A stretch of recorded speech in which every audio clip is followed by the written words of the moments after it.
situation bi ban conséquence la mën a am ci Sénégal. Mais la conséquence est là, elle est réelle, c'est que d'abord on est en pleine crise économique. Ouais. Le président de la République et le Premier ministre sont en discorde affiché. Aucun investisseur ne viendra au Sénégal dans cette situation. Parce que le monde entier en parle. Ah oui. Ouais. Parce que les gens ne savent pas ce qui va se passer. Ils ne savent pas ce qui va se passer. Donc, ñëppay taxaw di seetaan. Je pense que bu ñu fi defoon emprunt obligataire ci fan yi du ñu am lu bëri. C'est loolu day fekk la situation qui était déjà là. La situation était déjà là. Ouais. Donc c'est moo tax ci njëlbeen nga ma ne li ma gënal. mooy ñu séparer wu. Contrairement à ce que les gens disent oui dañu war a ànd parce que bu ñu àndul peut-être problème day am Sénégal benn problème du am Sénégal. Vous pensez? Parce que ñoom ce qu'ils disent mooy dans l'opposition ils ont créé beaucoup de problèmes à Macky Sall. Ouais. Qui était président de la République. Ouais, mais Macky Sall n'est pas Diomaye Faye. Diomaye Faye n'est pas Macky Sall. Et on n'est pas dans le même contexte. On n'est pas dans le même contexte. Macky Sall était un président bu exercé pendant 12 ans. Ouais, en fin de règle. Sénégalais yi doyal ci moom parce que ils ont vu qu'il y a eu beaucoup de gabegie, beaucoup de prédation financière, etc., etc. Donc arrogance bi installé wu au niveau de ces ministres, de ces directeurs généraux, etc. Sénégalais yi bëggatuñu woon régime Benno Bokk Yaakaar. Donc il faut pas penser que tous ces gens qui manifestaient n'étaient pas que du Pastef. Ah non, c'est pas des gens du Pastef. C'est pas des gens du Pastef. Xam nañ fi militants politiques yi naka lañ toll. Maintenant, ils ont eu la sympathie des Sénégalais parce que c'était les gens qui s'opposaient de façon la plus radicale au président Macky Sall. Les contextes ne sont pas les mêmes. Donc ce qui était... Monsieur Bassirou Diomaye Faye vient d'être élu. Am na capital sympathie ba tey. Il a son capital sympathie. Il est jeune. Il est jeune. Les gens pensent que si on lui laisse l'espace de respiration qu'il faut, il peut trouver les belles idées et la bonne équipe pour faire bouger le pays du point de vue économique. Et à l'écouter, on sent que c'est un président de tous les Sénégalais. Et loolu dafa am solo. Mais daf ko wax plusieurs fois. C'est-à-dire bi mu yegsi on a rarement vu un responsable politique démissionner de ses fonctions dans son parti. Rarement. Lui, dès qu'il a été élu, il a démissionné de ses fonctions de secrétaire général du PASTEF. Parce que il ne veut plus être un partisan. Il veut être un bon président de la République au service de tous les Sénégalais. Et il l'a dit et redit plusieurs fois. Maintenant, loo gis dafa am fu muy yem. C'est-à-dire, il a supporté pendant longtemps les caprices des gens de son parti, nommé nit ñu koy contester, etc. Loolu amul fenn.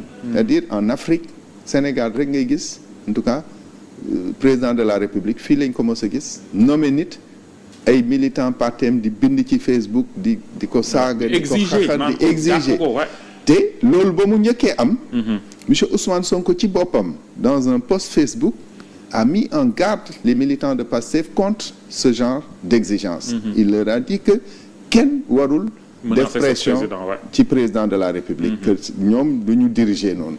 Mais aujourd'hui on voit que ils veulent utiliser la force de la mobilisation pour faire peur. Mais faire peur à qui? Mais justement, honorable, ce qui s'est passé en 2021-2024, Sénégal yëpp tiitoon nañ ci tey jii nii ñiy craindre séparation loolu la ñuy ragalaat nee nga contexte yi bokkul kii bokkul mais cette force qui est derrière Ousmane Sonko aussi est-ce que du un problème ba tax nit ñi di ragal? Il s'agit de quelle force? Tous ces jeunes qui sont prêts à mourir, à donner leur vie pour Ousmane Sonko, comme ils l'ont déjà fait en 2021-2024. Non, moom laa lay wax, c'est-à-dire il y a eu beaucoup de concours de circonstances qui ont fait que la mayonnaise a pris. En 2021, on sortait de ni ñu koy waxatee de la Covid. On était en plein Covid, mais on sortait d'un confinement.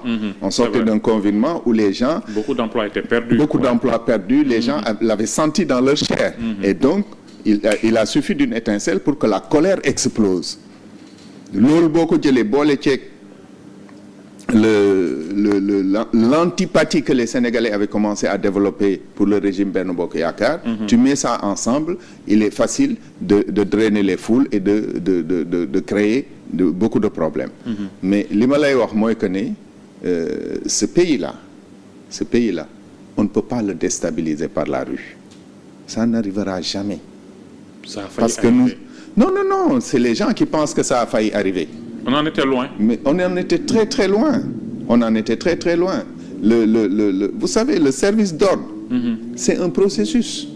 C'est un processus et nos forces de défense et de sécurité sont très très très bien entraînées sur le service d'ordre. Damay gis nit ñi ñu naan gendarme yaa ngi daw, gendarme yaa ngi reculer. Xamuñ ne que c'est une stratégie pour ne pas pousser les gens juste dos au mur.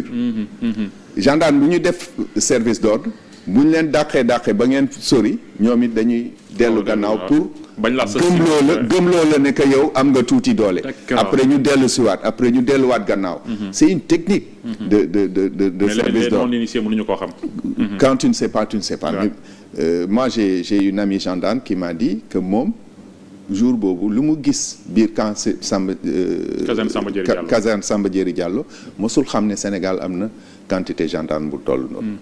C'est-à-dire si les jeunes avaient franchi la porte de la caserne, alors que xam nga loolu loi day permettre force de défense et de sécurité ñu tirer. S'ils avaient franchi, il paraît qu'il y avait plus de 15 000 gendarmes derrière les murs. Ku ci nekk yor sa arme. ñëpp armé wu. Heureusement ba donc ñi ci biti ñoom ñooy gérer. mais ñële c'est autre chose. Ñële c'est autre chose parce que loi moo leen ko may.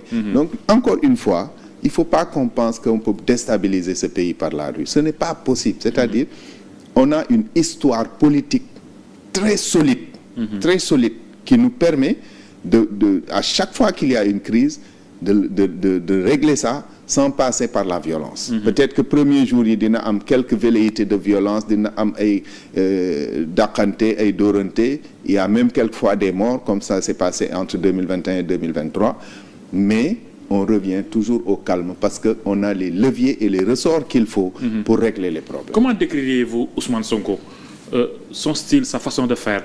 Ça réussissait bien quand il était dans l'opposition. Moi, je trouve que c'est un homme conflictuel. C'est un homme conflictuel parce que Ousmane, aujourd'hui, il exerce le pouvoir. Il exerce le pouvoir. Et il est à côté d'un président qui lui a même dit « Regarde mon fauteuil ». Un président qui dit « Je veux un premier ministre fort ». Quand tu as tout ça, après, je ne pense pas que, la finalité soit forcément de t'asseoir à la place de Bassirou Diomaye Faye. La finalité, c'est-à-dire aujourd'hui, au-delà, quand tu as toute cette popularité, c'est-à-dire, gis nga premier jour yi ñu oote set setal, tous les Sénégalais sont sortis. C'est vrai. Parce qu'ils ont la légitimité, ils ont la popularité qu'il faut. Mais ils ne peuvent pas sortir de son habit de populiste. Il est obligé à chaque fois de faire de la surenchère. Te surenchère dafa am fu mu yem.